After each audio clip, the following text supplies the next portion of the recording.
ওই একটা সিংহাসনের জন্য এত কিছু হয়ে যেতে পারে? ভারী আজব ব্যাপার তো। আজব নয় মোটে, সিংহাসনের এমনই মহিমা। সিংহাসন যার ক্ষমতা তার, তাই তো সারা সারা পৃথিবী জুড়ে সিংহাসন দখলে লড়াই। কথাতে আছে, বীর ভুক্কা বসুন্ধরা। যে বীর তারই জয় জয়কার।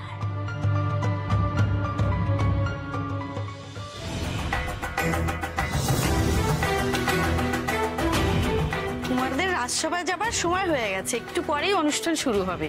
তোমরা জানো আজকে বাবা আমাদের মধ্যে একজনকে যুবরাজ করবেন? আমাদের মধ্যে সেই সবচেয়ে বড় বীর, সেই হবে যুবরাজ। আমি আগুন দিয়ে গোটা পৃথিবী পুড়িয়ে ভস্ম করে দিতে পারি, তাই আমি হলাম সবচেয়ে বড় বীর। মোটেই না, আমি জলের স্রোতে গোটা পৃথিবী ভাসিয়ে দিতে পারি, তাই আমি হলাম সব থেকে বড় বীর। আর আমি ঝড় তুলে ত্রিভুবন লন্ড ভন্ড করে দিতে পারি। আমি ভূমিকম্প সৃষ্টি করে বিশ্ব সংসার পাতালে ঢুকিয়ে দিতে পারি। আমি মহাকাশ থেকে সূর্য, চন্দ্র, গ্রহ, নক্ষত্রকে নামিয়ে এনে প্রলয় সৃষ্টি করতে পারি। আমি এক নিমিষে সব প্রাণীর প্রাণ কেড়ে নিয়ে পৃথিবীকে প্রাণহীন বানিয়ে দিতে পারি। আমি সবার বুদ্ধি কেড়ে নিতে পারি, সবাইকে পুতুলের পরিণত করতে পারি। তন্ত্রমাতা ঠিকই বলেছিলেন, এই সৎ ভাইকে দুর্বল না করে আমি যুদ্ধে জিততে পারবো না। যদিও আমি এখন পূর্ণ রাক্ষসী, তবু এদের শক্তির কাছে আমার শক্তি নেহাতি নগণ্য। জানি তো তোমরা সবাই মস্ত বীর এক একজন। এখন চলো, তাড়াতাড়ি রাজসভায় না পৌঁছালে অভিষেকের অনুষ্ঠান শুরু হয়ে যাবে যে। হ্যাঁ চলো চলো, সবাই চলো, চলো রাজসভায় চলো। হ্যাঁ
রাজা মহেন্দ্রর জয়।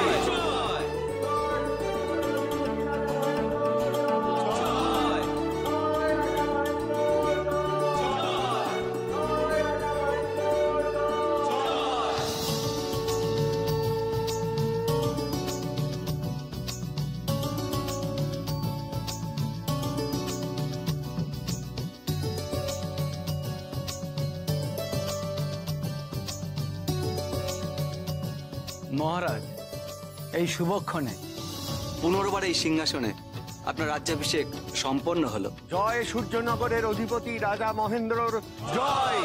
জয় রাজা মহেন্দ্রর জয়। আজকের এই আনন্দের মুহূর্তে আমার একটি বিশেষ ঘোষণা আছে। আপনারা তো সকলেই জানেন, আমার এই সিংহাসনে পুনরায় রাজ্যাভিষেক সম্ভব হয়েছে আমার কন্যা পারুলের জন্য।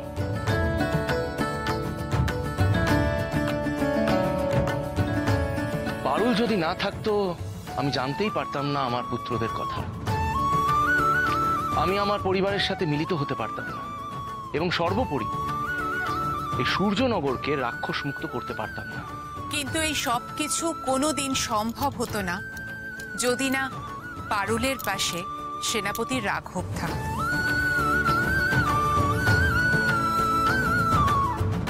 পারুলের এই প্রত্যেকটি দুঃসাহসিক কাজে প্রতি মুহূর্তে প্রতি পদে পাশে ছিল আমাদের সেনাপতি রাঘব। সেনাপতি, রাঘবেন্দ্র।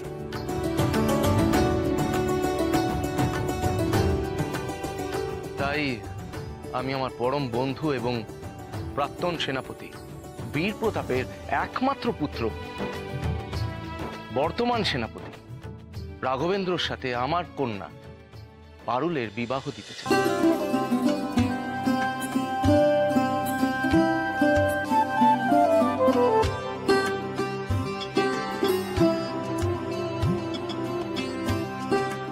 আশা করি এতে কারো কোনো আপত্তি নেই। কি বলছেন মহারাজ? এ তো আমার পরম সৌভাগ্য, পরম সৌভাগ্য। দিদি অরুন্ধতী, আপনি খুশি তো? এর থেকে খুশির খবর আর কি হতে পারে মহারানী? আজ আমাদের সবার স্বপ্ন সার্থক হলো। পুরোহিত মশাই, আপনি একটা শুভ সময় দেখে বলুন যাতে আমরা বিয়ের দিনক্ষণ স্থির করতে পারি। অবশ্যই মহারানী, আমি খুব শীঘ্রই সেই শুভ মুহূর্ত গণনা করে জানাবো আপনাদের। আমি তোমাদের দুজনকেই আশীর্বাদ করি।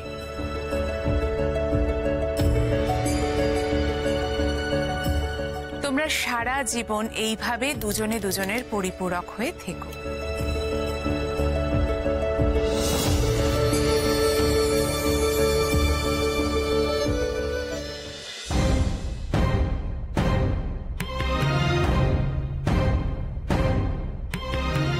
আমাকেও এক্ষুনি রাজসভায় যেতে হবে। সেখানে আজ রাজপুত্রদের মধ্যে খেলাটা কেমন জমে নিজের চোখে দেখতে হবে। ওদের মধ্যে আজ যেটুকু বিষ ঢুকিয়েছি আমি, আশা করি ফলটা পাবো আজ হাতে নাতে। যা তুই আবার ওদিকে কোথায় চললি? আরে আজ রাজবাড়িতে উৎসব, সারা দেশের মানুষ ভোজ খাবে। কত রান্না বান্না কাজকর্ম হেসেলে বাকি আছে, সে খেয়াল আছে? চটপট রসোই ঘরে আয় দেখি, দুজনে হাত মিলিয়ে গরম গরম লুচিগুলো ভেজে ফেলি। তুমি চলো, আমি এক্ষুনি আসছি। বেশি দেরি করিস না, সময় থাকতে থাকতে কাজ সেরে নেওয়াই ভালো।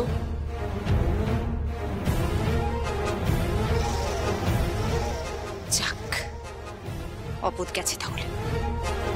রাক্ষসী রানী মণিমল্লিকা নাকি বুড়ি রাঁধুনির সঙ্গে লুচি ভাজবে। ও তো শখ বুড়ির। তাও আবার মহেন্দ্র রাজ্যাভিষেক অনুষ্ঠানে। এটাই আজ আমার দেখা বাকি ছিল। মনে হচ্ছে এক্ষুনি বুড়ি রাঁধুনিকে হেসেলে নিয়ে গিয়ে ওর মুন্ডুটা একেবারে কোড়মোড় করে চিপিয়ে খাই।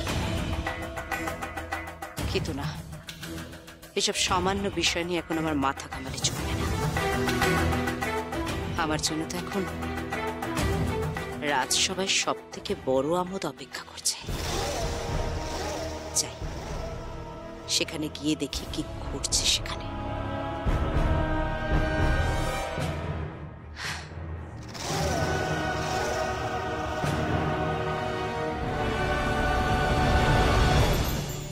আজ এই শুভ দিনে আমি আপনাদের সকলের সামনে সংকল্প করছি যে আমি আমার রাজধর্ম থেকে কোনোদিনও বিচ্যুত হব না। জীবনের শেষ দিন পর্যন্ত প্রজাদের ভালো মন্দ দেখাটাই হবে আমার এক এবং একমাত্র কর্তব্য।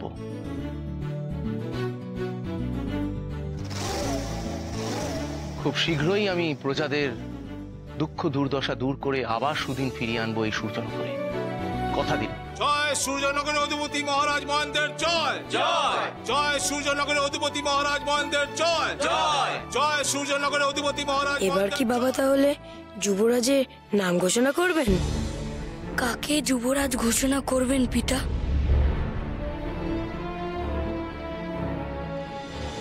যুবরাজ, যুবরাজ হওয়া তো অনেক বড় ব্যাপার।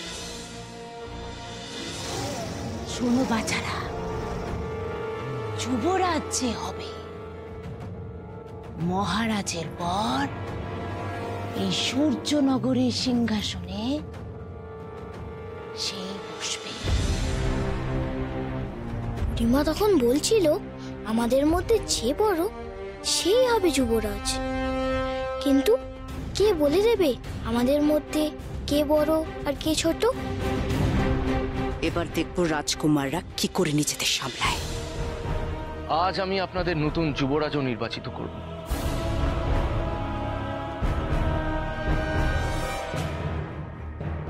আজ আপনারা জানতে পারবেন আমার পর এই রাজমুকুট কার মাথায় শোভা পাবে, কে হবে সূর্যনগরের ভবিষ্যতের দণ্ডমুণ্ডের কর্তা সর্বেসর্বা।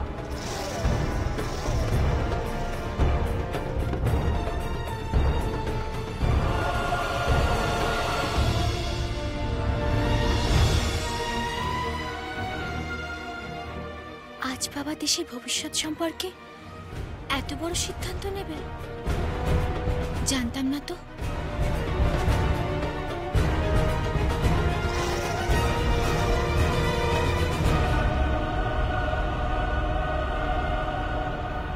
মশাই, আজ রাজসভায় দেখছি একেবারে চমকের পর চমক।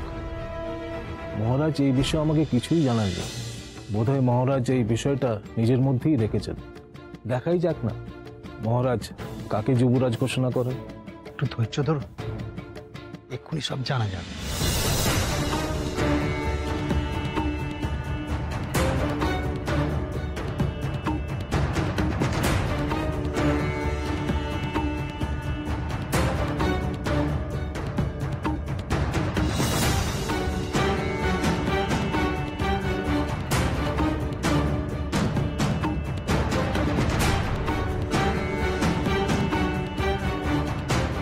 পুত্রগণ,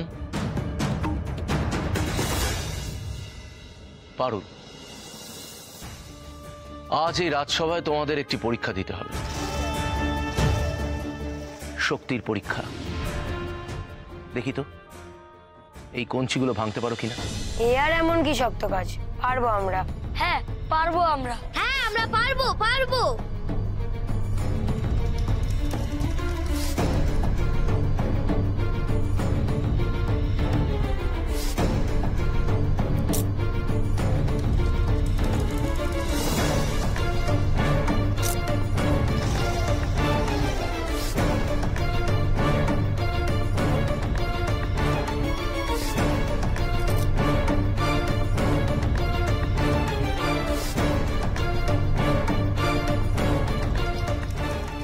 দেখুন আমরা সব ভেঙে ফেলেছি।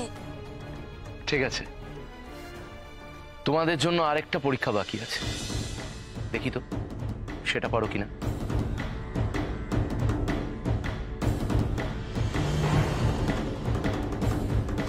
কি করছে মহেন্দ্র সব? এ আবার কি ধরনের আধিক্যতা? কোন দেশে যুবরাজ নির্বাচনের সময় কঞ্চি ভাঙার খেলা খেলতে হয়? মনে হচ্ছে এতদিন কারাগারে বন্দি থেকে তো মহেন্দ্রর মাথাটাই খারাপ হয়ে গেছে। ইচ্ছে করছে গোটা রাজসভাটা মাটির নিচে পুঁতে ফেলে, তাহলে এক মুহূর্তে বাপ মা ছেলে মেয়ে সমেত গোটা রাজ পরিবারটাই ধ্বংস হয়ে যাবে। কিন্তু তা তো হওয়ার উপায় নেই। এই 7 ছেলের মধ্যে কোনো পাপ প্রবেশ করার আগে আমার ক্ষমতাও নেই এদের কিছু করার। এবার এই কঞ্চির গাঁট তোমাদের একবারের চেষ্টায় ভেঙে ফেলতে হবে। দেখি কে পারো। নাও, তোমার থেকে শুরু হোক।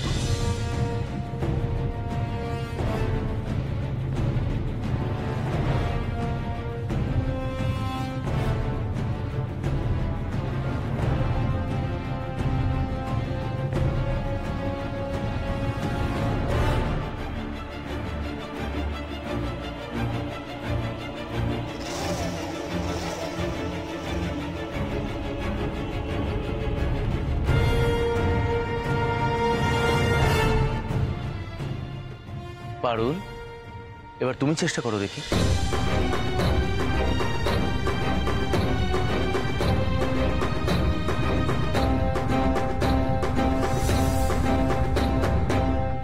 কি বোঝাতে চাইছে মহেন্দ্র এই কঞ্চি দিয়ে?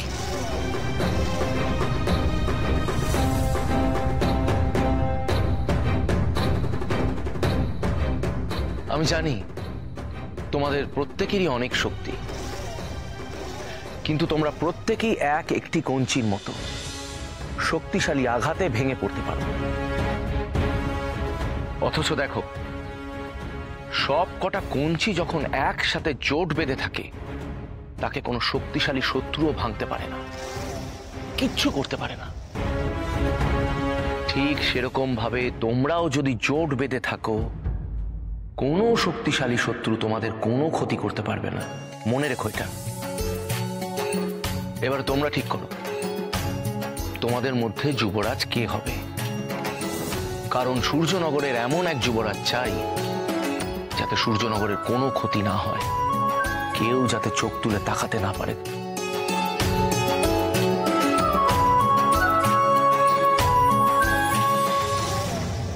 শুরু কর, শুরু কর, মারামারি কাটাকাটি শুরু কর, রক্ত গঙ্গা বইয়ে দে, ভাই ভাই রক্ত ঝরা।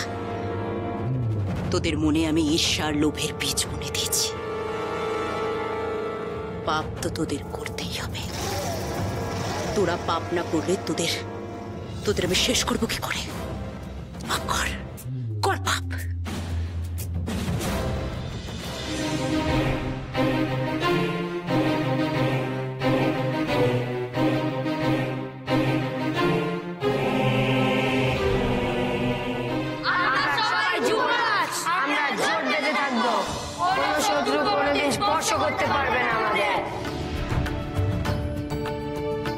এই হলো আপনাদের 7 যুবরাজ, এরাই আপনাদের রক্ষাকর্তা।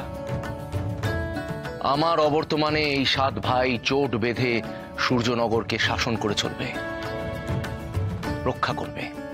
আর আমাদের সঙ্গে থাকবে আমাদের পারুল বোন। আয় বোন আয়। জয় যুবরাজদের জয়।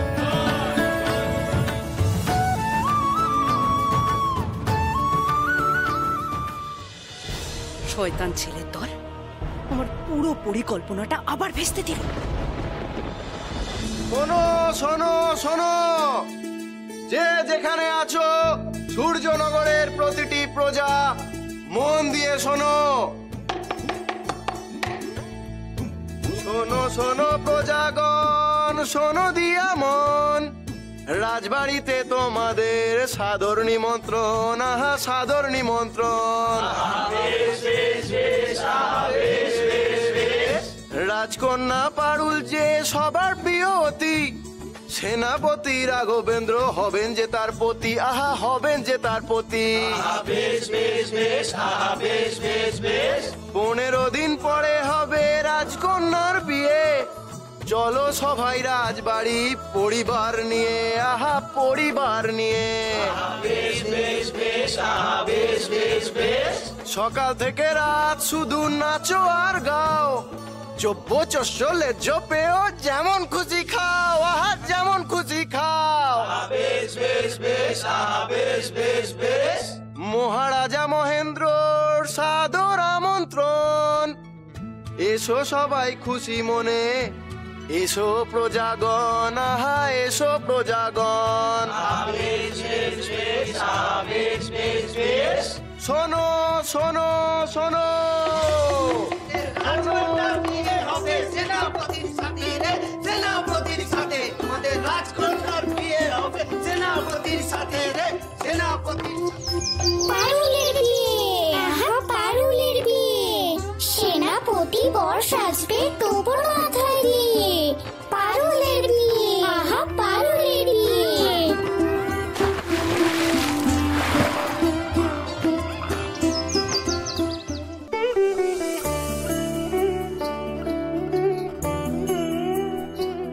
রাজকুমারী, এমন চিকন শাড়ি সারা সূর্যনগর ঘুরে পাবেন না।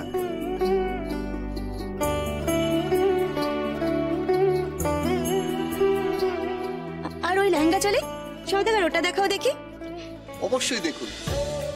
7 মহাদেশ ঘুরে এই আগুন রাঙ্গা হলদে লেহেঙ্গা চলি এসেছে আমার কাছে। রংটা বেশ সুন্দর, তাই না? এটাও কিন্তু তোমাকে বেশ মানাবে রাজকুমারী।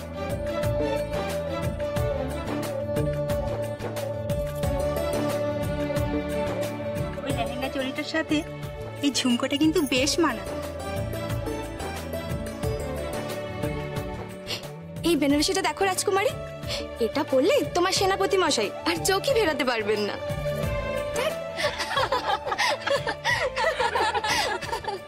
আচ্ছা পারুল বোন, একটা কথা তো আমরা কিছুতেই বুঝতে পারছি না।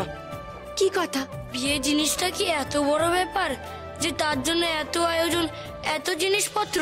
বিয়ে করলে যখন সবার কাছে এত আদর পাওয়া যায়, তাহলে আমরাও বিয়ে করব। হ্যাঁ, বিয়ে করব। হ্যাঁ, বিয়ে করব, বিয়ে করব। বেশ তো, করবি বিয়ে সবাই। তবে তোরা একটু অপেক্ষা কর, ঠিক সময় আমি নিজে আমার ভাইদের জন্য টুকটুকে বউ পছন্দ করে আনবো। কি মজা, কি মজা, আমাদেরও বিয়ে হবে। কি মজা, কি মজা, আমাদের বিয়ে হবে। কি মজা, কি মজা।